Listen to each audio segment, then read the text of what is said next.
the RovyVon AngelEyes E60, the JetBeam E26 Kunai, the UltraFire S3, and the Olight Arkfeld Ultra. I put all 4 of these flashlights to the test to compete for the spot for which all flashlights aspire. A spot in Doc Beardyface's EDC. Let's get started.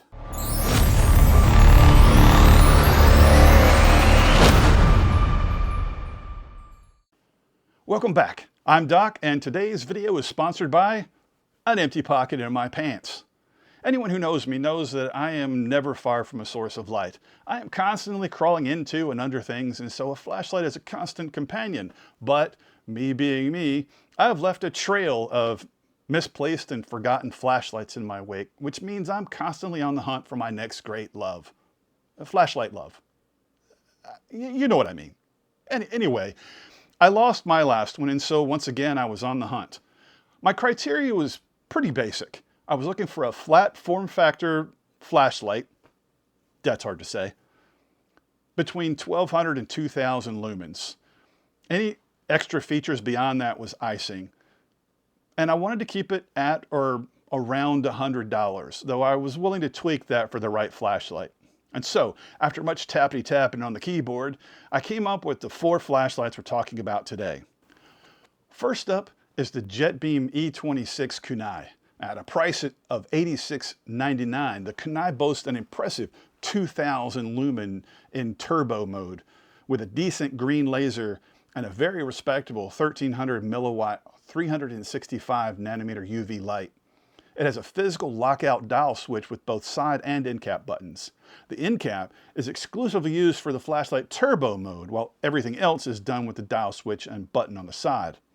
Now, since the physical lockout can lock the turbo mode when this light is turned off, this can create a little weirdness when locking and unlocking the light, but I didn't find that overly annoying. The dial and buttons are prominent enough to be workable when wearing gloves, but the uncovered USB-C on the side has a little cause for concern in dirty and bad weather conditions. And don't judge me here, but a big deal for me is hands-free, which in most cases means, can I hold it in my mouth for any length of time? The Kunai wasn't too bad. You could hold it without drooping or drooling, but you wouldn't want to do it for an extended period of time. Nevertheless, it gets the job done. Next up in the lineup is the Olight Arkfeld Ultra. Now, this one was slightly over the $100 limit at $119.99, but I've had a standard Arkfeld in the past and decided to cheat a little to give it a shot. Now, this is a handsome piece of gear. Almost too handsome. I carried this for only a few days, and I started to notice that the paint was rubbing off at the edge. The same thing happened with my old arc light. Normally, I don't care about that kind of thing. I'm not looking for a pocket princess. But at this price point, I would expect more durability from the finish. Now, that being said, the Arkfeld Ultra packs a very respectable 1400 lumens, a green laser, and a 900 milliwatt 365 nanometer UV light.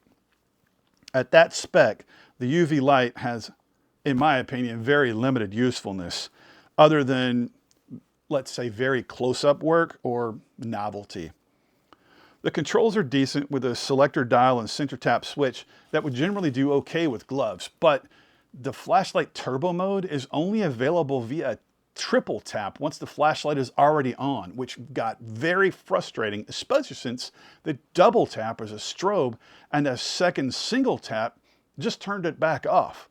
The long tap lockout worked fine, but I tend to get impatient and usually just didn't lock it, which led to the inevitable accidental on in the pocket situation more than once.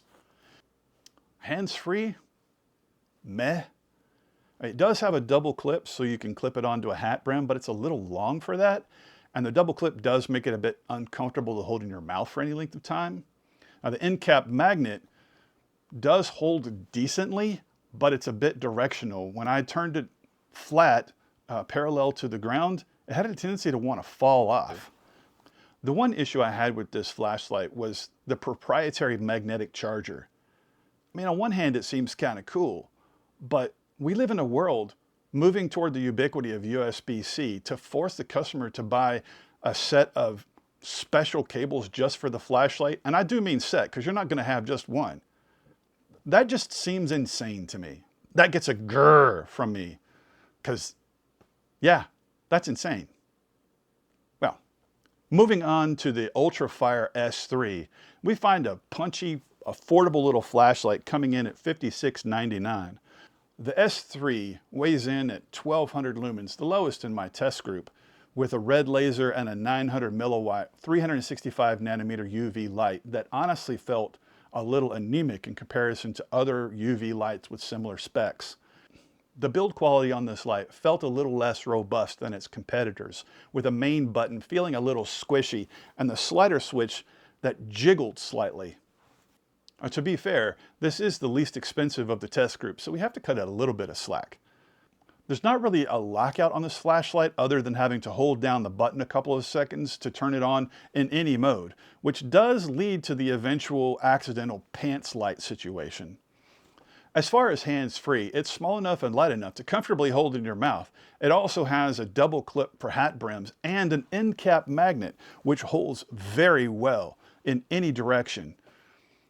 Additionally, they did the right thing and gave this flashlight a nice snug cover for the USB-C charging port. Though I do have some concerns about longevity in a difficult and challenging environment, this little flashlight punches above its price class. Now, pulling in at the 4th position of this challenge is the RovyVon AngelEyes E60. This flashlight came in at a decent $76.45 price, especially considering everything they packed into this light. This thing has a 1500 lumen flashlight, an additional front-facing light, a green laser with 2 intensity levels, the only one I've ever seen that does that.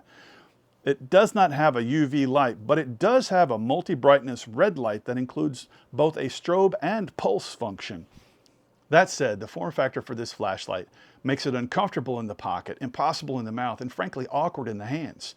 The physical lockout switch for this feels cheap, and it doesn't even lock out all the functions. And the functions that it does lock out don't make any sense. Frankly, this thing is complicated to the point of useless.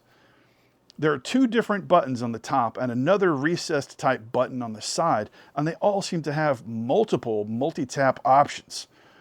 You can forget about using this light with any kind of gloves except maybe surgical ones.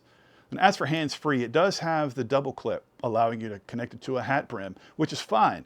But if you want to use the front firing light, I guess you'd have to clip it to your pocket, which is awkward. And it also puts your hands and tools between the work and the light, which, that's awkward. Clearly, whoever designed this light never tried to use this for work. For me, hard pass. Okay. So let's bring this home. Now, all 4 flashlights met my basic criteria, and all 4 flashlights brought a little something extra to the table. Now, I can genuinely say I liked the JetBeam, the Olight, and the SureFire. And I can genuinely say I was baffled by the RovyVon's nonsense design. But in the end, I got to pick one, right? And so my choice for today, the JetBeam E26 Kunai is my huckleberry, and it has earned its spot as Doc's EDC King of the Day. Now, I hope you have enjoyed this video and you found it useful, and if you have, please like and subscribe and press that notification bell so you can be warned when I'm on the interwebs again. Until then, seek wonders, stay curious, and go all in on who and what you love.